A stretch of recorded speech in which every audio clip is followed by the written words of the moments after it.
ఇప్పుడు నిన్న కాక మొన్న జరిగిన మున్సిపల్ ఎన్నికల్లో ఓడిపోయారు, గ్రామ పంచాయతీలో ఎన్నికల్లో ఓడిపోయారు. నిజంగా మీరు అడిగేవి నిజమే అయి ఉంటే, మీరు చెప్పేవి నిజమే అయి ఉంటే ప్రజలు మీకు ఓట్లేసి ఉండేవాళ్ళు కదా. మీకు ఓట్లు అయిపోతే ఇంకా మీరు అవగాహన చేసుకోకుండా కట్టుకథలు, మాటల గారెళ్ళు, ఇంకా నిరంకుశమట.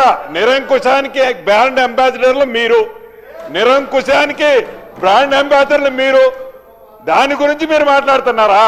చివరికి మిమ్మల్ని అసందర్భంగా ఏది ప్రధానమైన సీట్లు జడ్జి స్థానంలో కూర్చున్న మిమ్మల్ని మీరిచ్చిన జడ్జిమెంట్ మీద క్వశ్చన్ చేస్తున్నారంటే వారు ఏ రకమైన అహంకారపూరితంగా ఉన్నారో.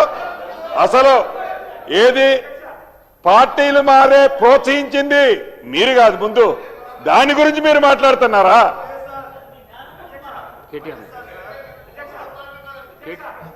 కేటీఆర్ గారు కన్క్లూడ్ చేయండి. Speaker yes sir, concluding sir, 1 minute. Speaker sir, మళ్ళీ చెప్తున్నా సార్, తప్పకుండా హైకోర్టు జడ్జి తీర్పిస్తే కూడా సుప్రీంకోర్టుకు పోతాం సార్. సుప్రీంకోర్టు తీర్పిస్తే కూడా రివ్యూ పిటిషన్ ఇస్తాం. అది ప్రాసెస్ సార్. తను క్వశ్చన్ చేయడం తప్పు కాదు. క్వశ్చన్ చేయడం తప్పని మీరు అనుకుంటే నేను చేయగలిగింది ఏం లేదు. కానీ అధ్యక్ష డెఫినెట్గా చెప్పమంటే మొత్తం చెప్తా. దేశంలో ఆయారాం గయారాం కల్చర్ తెచ్చిందే కాంగ్రెస్ పార్టీ. హర్యానాలో 2004లో ఇదే హౌస్లో మాకు 26 మంది ఎమ్మెల్యేలు ఉంటే 10 మంది ఎత్తుకపోయింది మీ కాంగ్రెస్ పార్టీ. అక్కడనే శ్రీధర్